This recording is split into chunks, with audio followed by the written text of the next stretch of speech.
नमस्कार, मैं रविश कुमार। आज सोशल मीडिया और गोदी मीडिया के जरिए दिन भर बहुत मेहनत की गई और कराई गई कि धार्मिक मुद्दे की बहस गर्म हो जाए ताकि उसके तवे पर टीवी के स्टूडियो में लावा बनकर मकई के दाने उछलने लगे।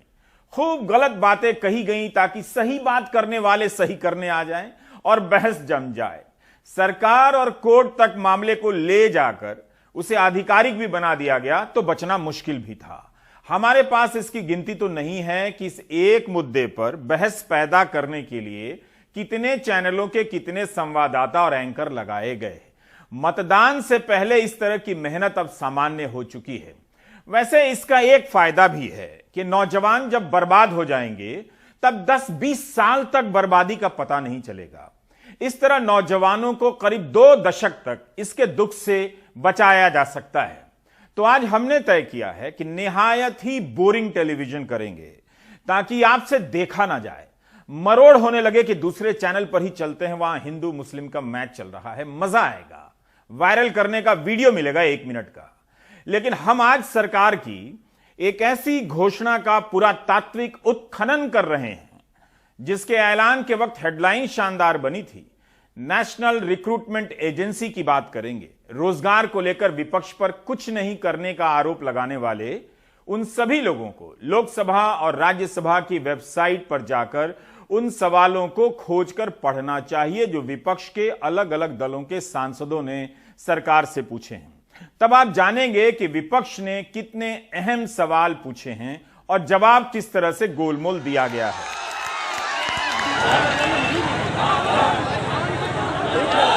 सरकार ने रेलवे की परीक्षा की विसंगतियों को दूर करने के लिए कमेटी तो बना दी है, लेकिन इसका मतलब यह तो नहीं कि रेलवे और अन्य परीक्षाओं से जुड़ी समस्याओं का समाधान भी हो गया। रेलवे में 2.25 लाख से अधिक पद खाली हैं। 2.25 लाख भर्ती कब निकलेगी, कब पूरी होगी, कोई नहीं जानता। राज्यसभा में वाईएसआर कांग्रेस के सांसद वी विजय साई रेड्डी, सीपीएम के सांसद वी शिवदासन और लोकतांत्रिक जनता दल के श्रेयांश कुमार ने केंद्र में खाली पड़े 8 लाख पदों का सवाल उठाया। जल्दी भर्ती करने की मांग की। विपक्ष के सांसद पूछ रहे हैं कि सशस्त्र बलों के 2.25 लाख से अधिक पद खाली हैं। रेलवे में ही 2.25 लाख से अधिक पद खाली हैं। युवाओं के लिए धार्मिक मुद्दे तो तुरंत लॉन्च कर दिए जाते हैं, लेकिन नौकरी की तारीख का ऐलान नहीं किया जाता है। सरकार हमेशा भर्ती की बात पर गोलमोल जवाब देती है या जवाब ही नहीं देती है।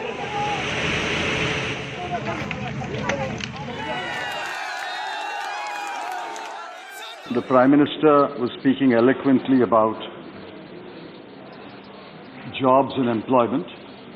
I want to humbly submit to him a statistic which he should use in his next speech. As on 31/3/21, there were 8,72,243 vacancies in the central government. 8,72,243 vacancies. And the almighty government of India recruited 78,264 persons to these vacancies, leaving nearly 8 lakh vacancies vacant as of today. जब केंद्र सरकार में 8 लाख पद खाली हैं, तो फिर इनकी भर्ती का ऐलान करने में उसे क्या दिक्कत है?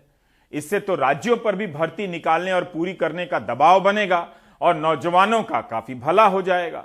यूपी में चुनाव आया तो केंद्रीय राज्य मंत्री संजीव बलियान ने रक्षा मंत्री राजनाथ सिंह को पत्र लिख दिया कि कोविड के कारण भर्तियां बंद थी सेना में, उसे शुरू किया जाए। कई जगहों पर इसे प्रमुखता से छापा गया है। इस पत्र से यह पता चलता है कि सेना की भर्ती बंद है, जबकि इस 2 साल में असंख्य रैलियां हो गई हैं, चुनाव हो चुके हैं। मंत्री जी ने एक और हकीकत बताई है कि 2 साल से भर्ती नहीं होने से 18 से 21 साल के युवाओं का चांस चला गया।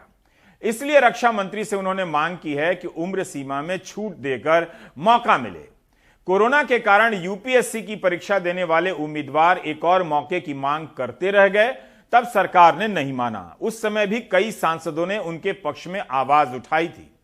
इस पत्र पर सेना ने कुछ भी नहीं कहा। मीडिया में इन मुद्दों पर बात करना सरकार से ज्यादा मीडिया से संघर्ष करना हो गया है। इन युवाओं से आगरा में हमारे सहयोगी नसीम और अलीगढ़ में अदनान ने भी बात की है। आगरा का यह सिरोली गांव है। यहां के नौजवानों ने अपने खर्चे से 410 मीटर का एक ट्रैक बना लिया है ताकि इस पर दौड़ने का अभ्यास करते रहें। वे सेना या पुलिस की भर्ती में पास हो जाएं। सुबह शाम बिना नागा ये नौजवान दौड़ लगाते रहते हैं, कसरत करते रहते हैं। इनका कहना है कि कई साल से पुलिस और सेना की भर्ती नहीं आई है। इनकी यह समस्या है, नौकरी निकलती है तो नतीजा नहीं निकलता। इसी तरह से हाल के दिनों में बिहार से मनीष कुमार ने आपको पटना के मोइनुल हक स्टेडियम के बाहर की ये तस्वीर दिखाई थी कि किस तरह से सड़क पर चीजों को लगाकर नौजवान सेना और पुलिस की भर्ती का अभ्यास कर रहे हैं। देश के कई हिस्सों में दिन रात ये नौजवान पुलिस और सेना की भर्ती के लिए कसरत करते रहते हैं। सेना की भर्ती के लिए हजारों की संख्या में नौजवान आ जाते हैं, लेकिन इसका इंतजाम तो हो सकता था। जब पूरी आबादी के लिए वैक्सीन सर्टिफिकेट का सिस्टम रातों रात बन सकता है तो हर उम्मीदवार को अलग अलग समय पर बुलाकर भर्ती की शारीरिक और लिखित परीक्षा ली ही जा सकती थी। दूसरी कई परीक्षाएं ली भी गईं।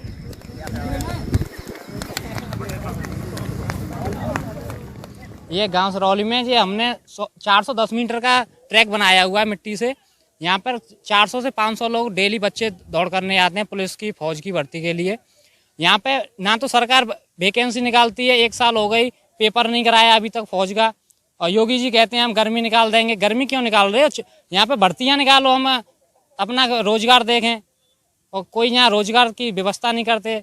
इससे तो हम क्या फांसी लगा के मर जाएं। इस पर करीब 300-400 बालक आते हैं शाम की टाइम और सुबह भी आते हैं और रनिंग करते हैं। हम आर्मी की तैयारी कर रहे हैं। और पहली बात तो ये है, ये किसी की जगह है, कभी भी जुड़ सकता है ये। ना तो यहाँ कोई मिनी स्टेडियम है जैसे अकोला बना, जैसे अपने क्षेत्र में एक मिनी स्टेडियम होना चाहिए तैयारी करने के लिए। एक पैराशूट में भी रनिंग करते हैं, उधर जंप होते तो उस गोला को जोड़ते थे। भर्ती की टाइम पर बहुत दिक्कत आती है लड़कों को रनिंग करने के लिए। पैरों में गिट्टी भी लग जाती है। सुबह हम कल शाम को रोड पर गए थे रनिंग करने के लिए, पैर में गिट्टी लग गई है, ये दिक्कत है। दूसरी बात यह है कि बेरोजगारी बहुत है, नौकरी निकलनी चाहिए। और ये करीब 2-3 साल पीछे भर्ती निकली थी आर्मी की, उसमें बंदों ने रनिंग भी मारी है और उसका पेपर नहीं आया। उस पेपर को भी 1 साल हो गई है, डेट अभी कोई फिक्स नहीं है। भारत सरकार से गुजारिश करना चाहता हूं कि यहाँ सब चल रहा है, आपका चुनाव चल रहा है, दारू के ठेके खुले हैं, हर चीज़, बस कॉलेज और स्कूल और भर्तियाँ यूँ क्यों नहीं दे रहे हैं आप लोग? हम भाई मेहनत कर रहे हैं यहाँ, अपना पसीना बहा रहे हैं यहाँ। जिम्मेदारी है मेरे सर पे, सब लोगों के पे, मेरे घर में, फैमिली में, सदस्य में, भाई हर एक चीज़ है। आप क्यों नहीं करना चाहते? या तो आपको देना नहीं है तो आप ये कह सकते हैं, आप मना कर सकते हैं कि मैं सरकारी नौकरियां नहीं दे सकता हूं।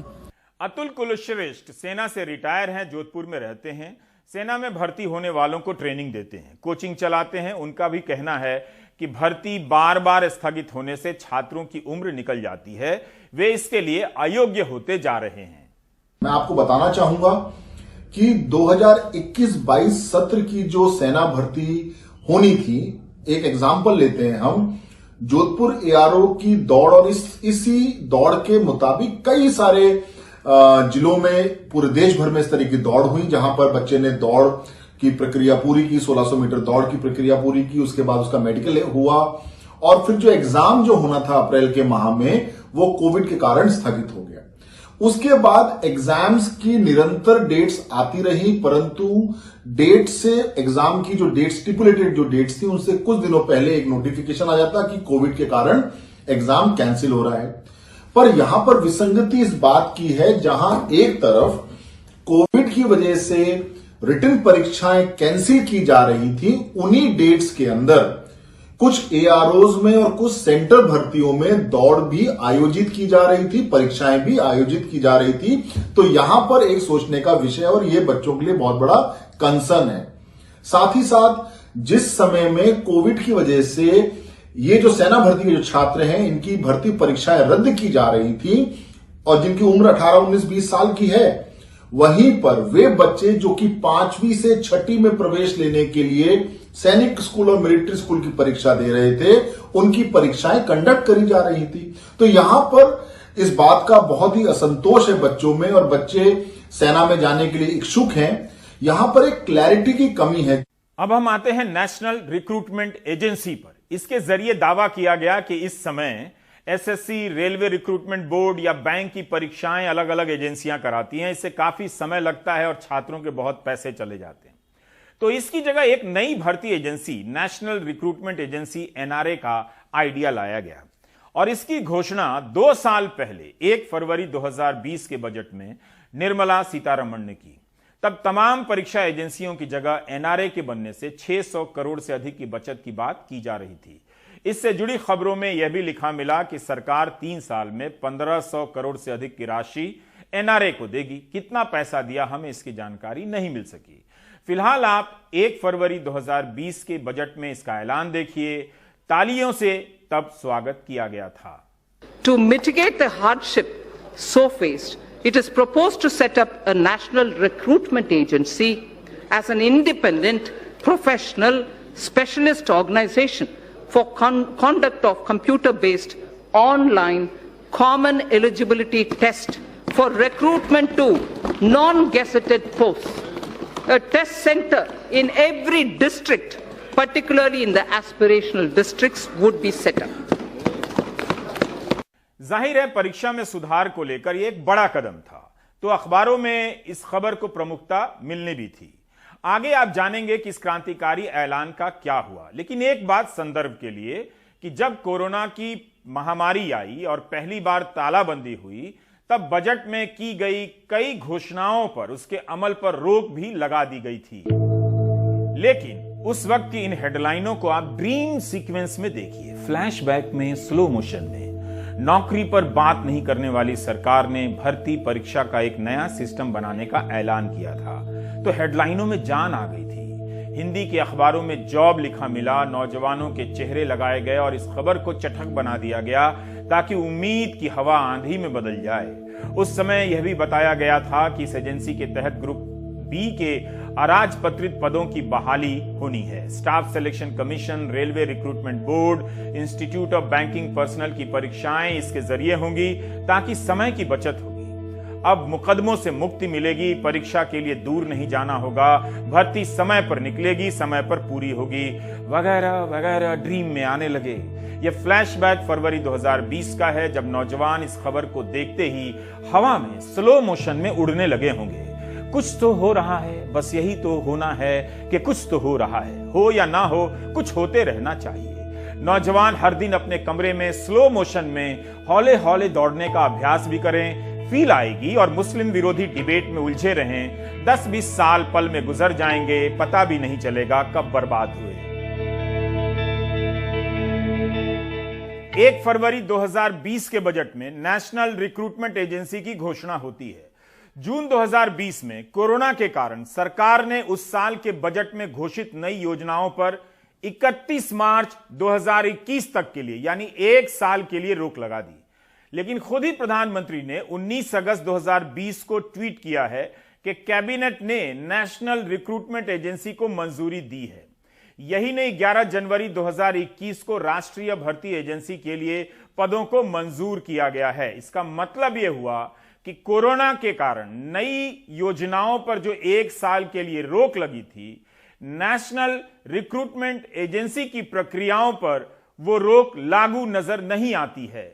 प्रधानमंत्री ट्वीट में कहते हैं कि नेशनल रिक्रूटमेंट एजेंसी करोड़ों युवाओं के लिए वरदान साबित होगी। कॉमन परीक्षा के जरिए कई तरह की परीक्षाओं से मुक्ति मिलेगी, उनका कीमती वक्त बचेगा और संसाधन भी। पारदर्शिता को भी बड़ा बल मिलेगा। हमने इंटरनेट पर काफी सर्च किया कि नेशनल रिक्रूटमेंट एजेंसी की वेबसाइट कौन सी है, दफ्तर कहां है, तो हमें सफलता नहीं मिली। यह हमारी भी कमी हो सकती है, इसलिए उम्मीद करते हैं कि इस शो को देखने के बाद जब सरकार नेशनल रिक्रूटमेंट एजेंसी की वेबसाइट का लिंक बताएगी तो हम अगले शो में उसके बारे में जरूर बताएंगे। लेकिन देखिए, आपको टाइमलाइन तो याद है ना, फिर से रिवाइज कराना चाहते हैं। 1 फरवरी 2020 के बजट में इसकी घोषणा होती है। 7 महीने बाद अगस्त 2020 में कैबिनेट फैसला लेती है। फिर अगले महीने सितंबर 2020 में कार्मिक मंत्री जितेंद्र सिंह लोकसभा में लिखित रूप से जवाब देते हैं कि सितंबर 2021 से यह एजेंसी परीक्षा लेने लगेगी। सितंबर 2021 आ गया तो मंत्री जी कहने लगे कि 2022 के शुरू से एनआरए परीक्षा लेने लगेगी। उनके इस बयान को लेकर सितंबर 2021 में सरकारी सूचना एजेंसी पीआईबी ने प्रेस रिलीज जारी की, जिसमें कहा गया कि मंत्री ने एनआरए को ऐतिहासिक सुधार बताया है। तो आपने देखा कि सितंबर 2021 में इसे भर्ती की परीक्षा लेनी थी, लेकिन उस महीने मंत्री जी कह देते हैं कि 2022 से परीक्षा ली जाएगी। 2020 से 2022 आ गया। अब मार्च 2022 में एनआरए के द्वारा परीक्षा लेने की खबरें मिली हैं। हमें किस भर्ती की परीक्षा होने वाली है इसकी जानकारी हमें तब मिलती जब एनआरए की कोई वेबसाइट हमें मिल जाती, जो कि मिली नहीं। कई लोग कहते हैं कि विपक्ष अपना काम नहीं करता, लेकिन आपने देखा कि रोजगार की बात को लेकर राज्यसभा में विपक्ष के सांसदों ने सवाल उठाया। आप नेशनल रिक्रूटमेंट एजेंसी भूल गए होंगे, लेकिन कांग्रेस सांसद कपिल सिब्बल को याद रहा। दिसंबर 2021 में कांग्रेस सांसद कपिल सिब्बल ने प्रधानमंत्री से एक सवाल किया कि क्या प्रधानमंत्री बताएंगे कि एनआरए का आर्किटेक्चर यानी ढांचा बनकर तैयार हो गया है? यदि हो गया है तो इसके डिटेल क्या है? क्या एनआरए ने परीक्षा लेनी शुरू कर दी है? क्या एनआरए पहले से मौजूद भर्ती एजेंसियों की जगह ले लेगा? इस तरह से कपिल सिब्बल ने एनआरए को लेकर काफी विस्तृत सवाल पूछे हैं, आप देख सकते हैं रिकॉर्ड में। कपिल सिब्बल के इस सवाल का जवाब सरकार किस तरह से देती है, यह भी दिलचस्प है। सवाल यह था कि एनआरए का आर्किटेक्चर यानी ढांचा बनकर तैयार हो गया है और यह कब से भर्तियां शुरू करने वाली है एजेंसी। प्रधानमंत्री से सवाल था, अब मैं जवाब पढ़ रहा हूं। इस जवाब की हिंदी मेरी नहीं है, राज्यसभा के जवाब से ही पढ़ रहा हूं। युवा चाहें तो हौले हौले स्लो मोशन में दौड़ते हुए इस जवाब को सुन सकते हैं। उनके भविष्य का सवाल है।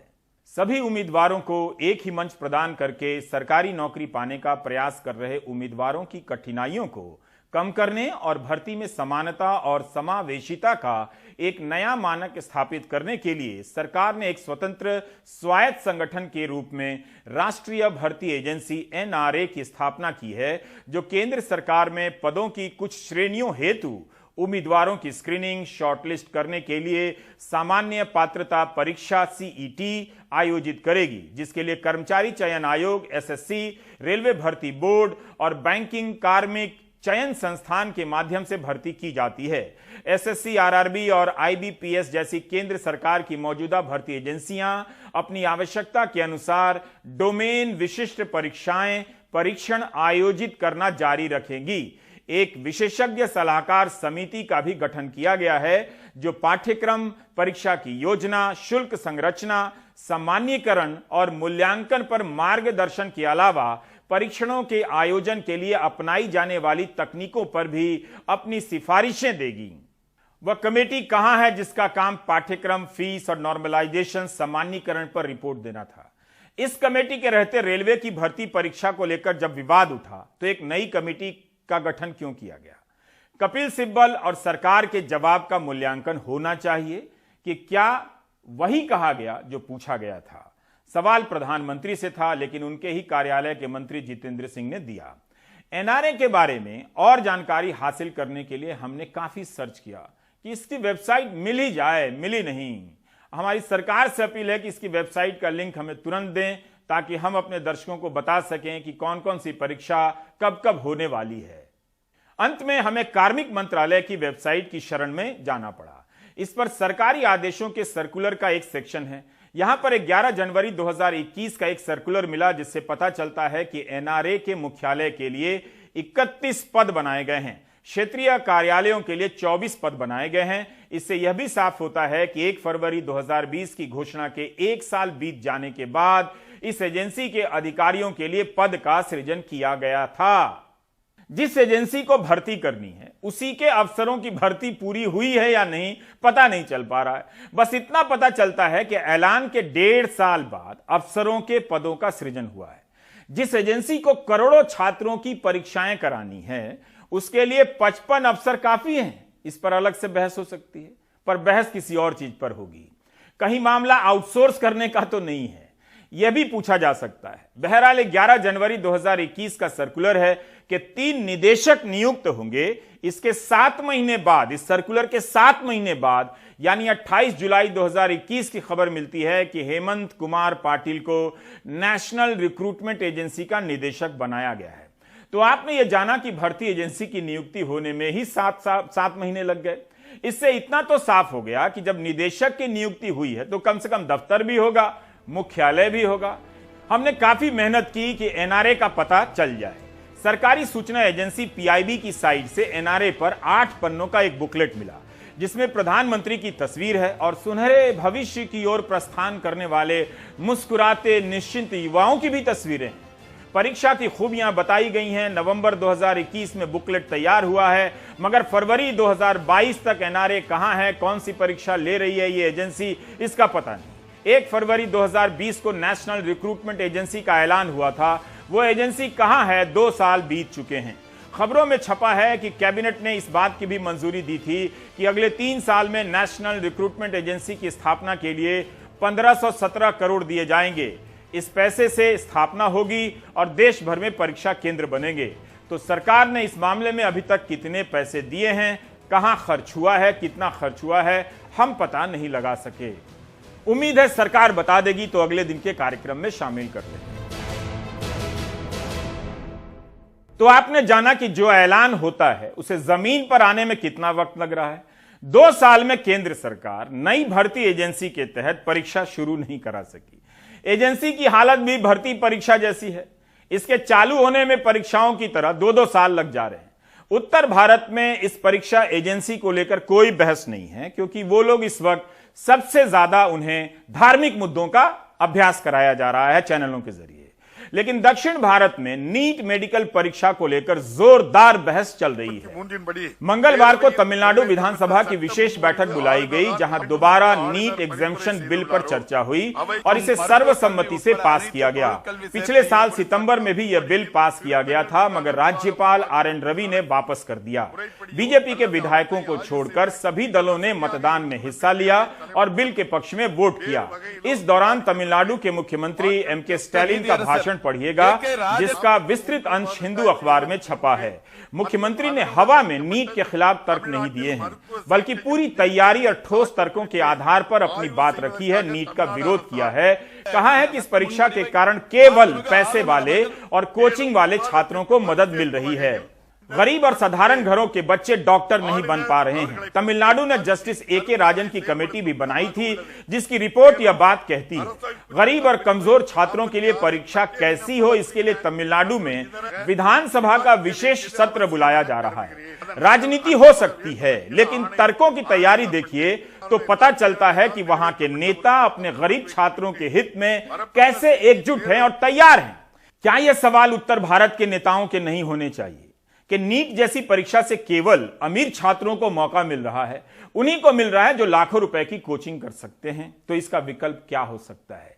क्या यह सवाल उत्तर भारत के सभी दलों के सांसदों के नहीं होने चाहिए कि नेशनल रिक्रूटमेंट एजेंसी है किधर?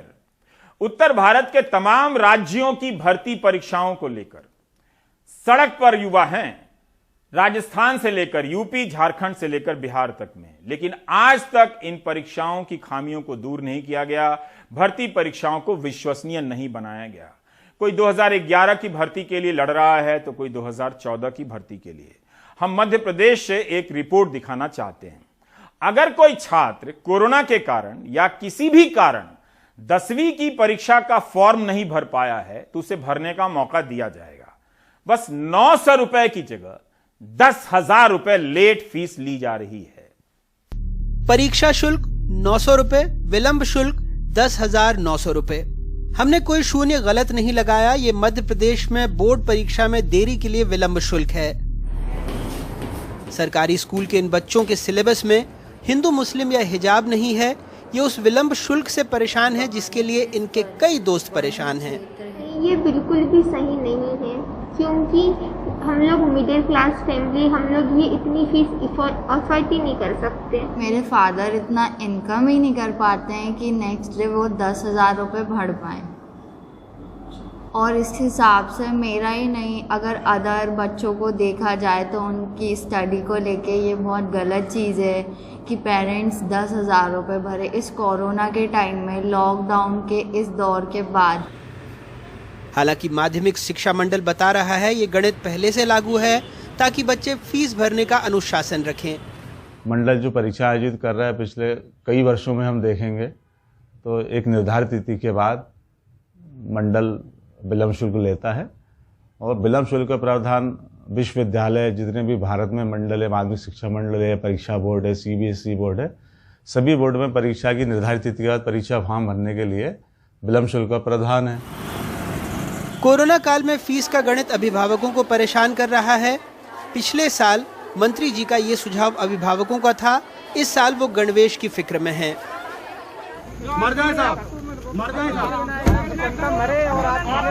हिजाब कोई यूनिफॉर्म का हिस्सा नहीं है, यूनिफॉर्म का हिस्सा हिजाब नहीं है, इसलिए मैं समझता हूँ कि उस पर पाबंदी लगाना ही चाहिए।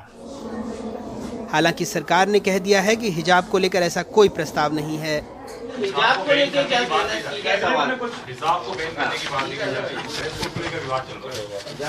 कोई भी विवाद नहीं है और ऐसा कोई भी प्रस्ताव मध्य प्रदेश सरकार के पास विचाराधीन नहीं है। वैसे काश सरकार डिंडौरी के झोपड़े वाले स्कूल, धार के लुन्हेरा बुजुर्ग में टाट पट्टी पर बैठे बच्चों के स्कूल की जर्जर इमारत में बंधे मवेशियों या विदिशा के स्कूल में मैदान में बने खेत की सुध लेती। काश उसे पता होता कि यूनिसेफ की रिमोट लर्निंग रीचेबिलिटी रिपोर्ट बताती है कि कोरोना की वजह से देश में करीब 15 लाख से ज्यादा स्कूल बंद रहे, जिससे 28 करोड़ से ज्यादा बच्चों की शिक्षा प्रभावित हुई। मध्य प्रदेश में 99,987 सरकारी स्कूलों में 1582 स्कूलों के पास बिल्डिंग नहीं है, 43,351 स्कूलों में बिजली नहीं है, 2,760 स्कूलों में लड़कियों के लिए शौचालय नहीं है। ये खबर सिर्फ आंकड़े नहीं, सरकारी प्राथमिकताओं की भी बानगी है। आप समझिए कि कैसे सरकारें सिर्फ सुर्खियों के प्रबंधन में लगी हुई हैं। कोरोना के इस दौर में अगर सरकारी कंप्यूटर खराब हों, आप बीमार हों, तो भी हर्जाना आप ही को भरना पड़ेगा, वो भी 10 गुना तक। बाकी अगर पाठ्यक्रम में रोजगार, शिक्षा के कठिन सवाल हों तो उसे बदलने के लिए हिंदू मुस्लिम का सिलेबस तो आ ही जाता है। भोपाल से कैमरा पर्सन रिजवान खान और राजू बाथम के साथ अनुराग द्वारी, NDTV इंडिया।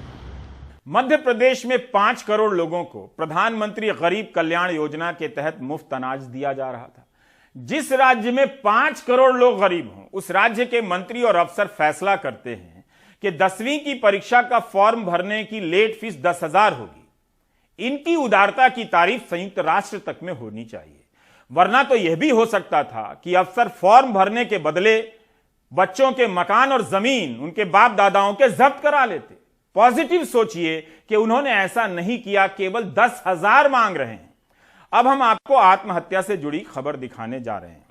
इससे पहले यह भी बताना चाहेंगे कि अगर कोई भी मानसिक रूप से परेशान है तो तुरंत मनोचिकित्सक से संपर्क करें, अपने मित्रों को जरूर बताएं।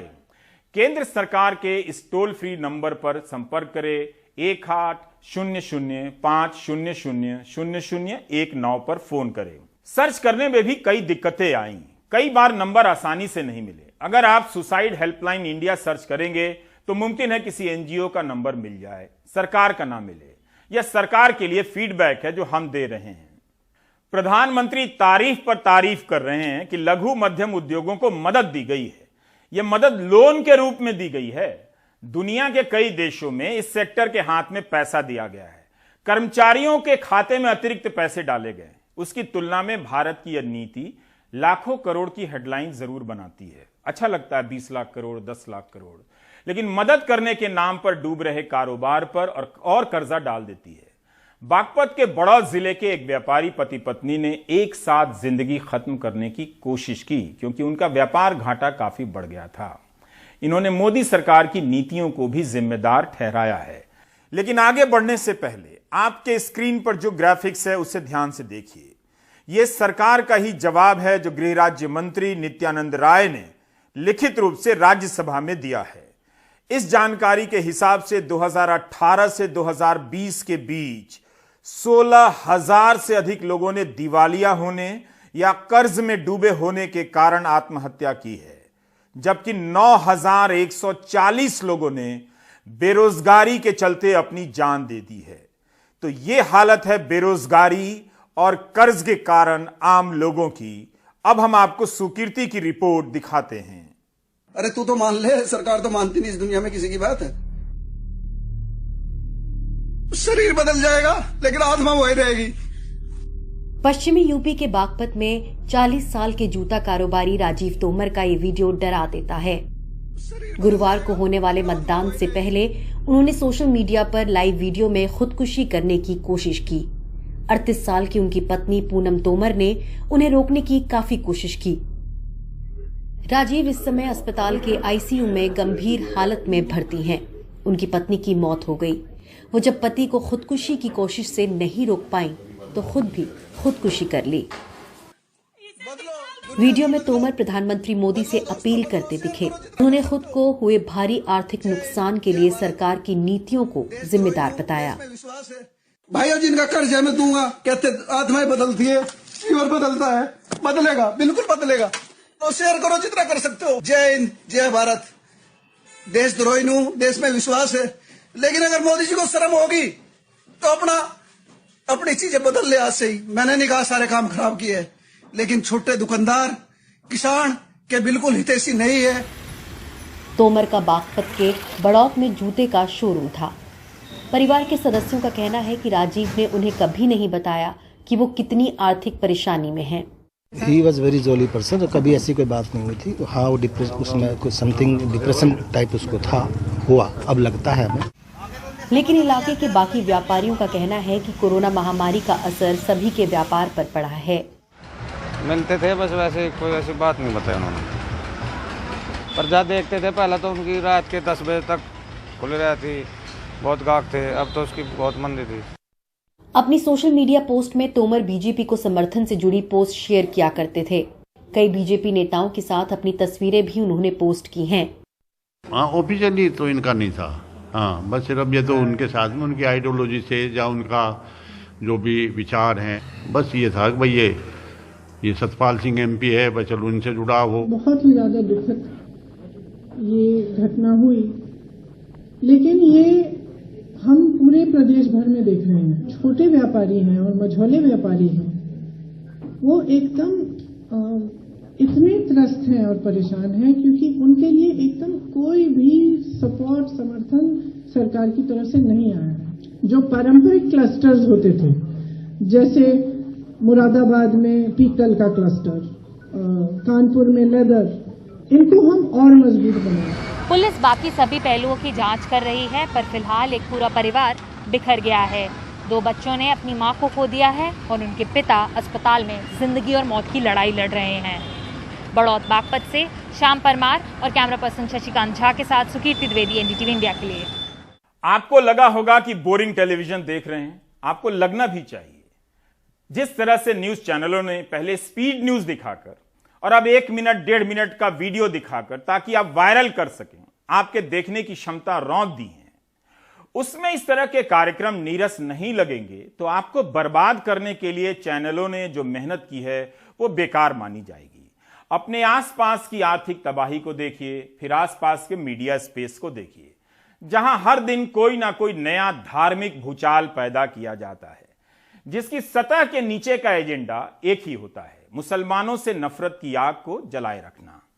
थोड़ा टाइम निकालकर यह भी देख लीजिए कि घर का चिराग कहीं दंगाई तो नहीं बन रहा है और चूल्हा कहीं बुझ तो नहीं रहा है। बाकी ब्रेक ले लीजिए।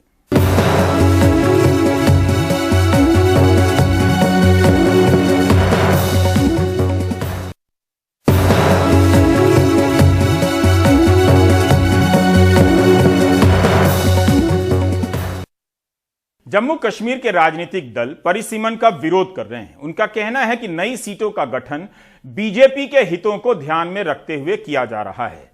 नजीर की यह रिपोर्ट। जम्मू कश्मीर के चुनावी मानचित्र को नए सिरे से बनाने की कवायद जारी है, लेकिन इस कवायद में जुटा परिसीमन आयोग आलोचनाओं के घेरे में है।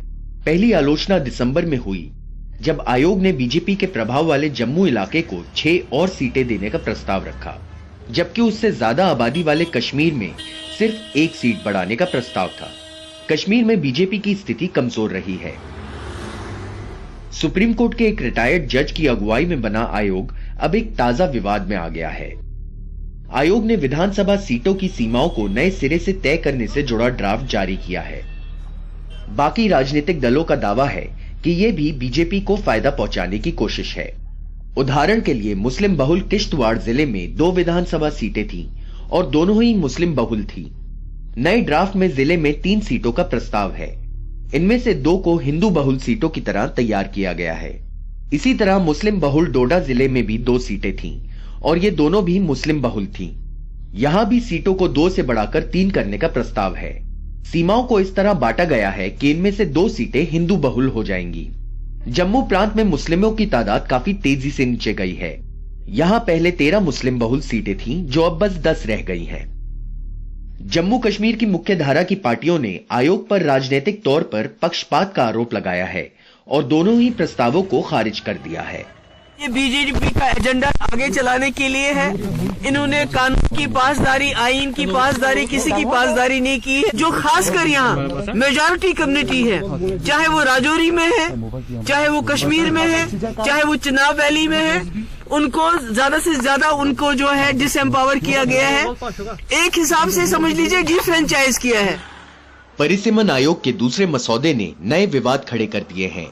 आयोग के 5 एसोसिएट सदस्य, जिनमें से 3 नेशनल कॉन्फ्रेंस के सांसद हैं और 2 बीजेपी के, उन्हें 14 फरवरी से पहले इस मसौदे पर अपनी प्रतिक्रिया देनी है, लेकिन उनकी प्रतिक्रिया मानने के लिए आयोग मजबूर नहीं है। उधर बीजेपी ने परिसीमन आयोग पर लगाए गए आरोपों को खारिज कर दिया है। इस डिलिमिटेशन के बाद ये लोग चिल्ला रहे हैं एनसी या पीडीपी, इनकी जो जागीर थी वो खत्म हो चुकी है। इनकी परिवारवाद की राजनीति खत्म है। घाटी में सबसे ज्यादा पंडितों वाले श्रीनगर की हब्बा कदल सीट परिसीमन में गायब ही हो गई है। पंडितों को अब श्रीनगर की अलग अलग सीटों में बांट दिया गया है। हब्बा कदल सीट को तोड़कर उन्होंने कश्मीरी पंडितों को कमजोर कर दिया है। अब वहां से किसी पंडित के चुने जाने की संभावना हमेशा के लिए खत्म हो गई है। श्रीनगर से नजीर मसूदी की रिपोर्ट, एनडीटीवी इंडिया।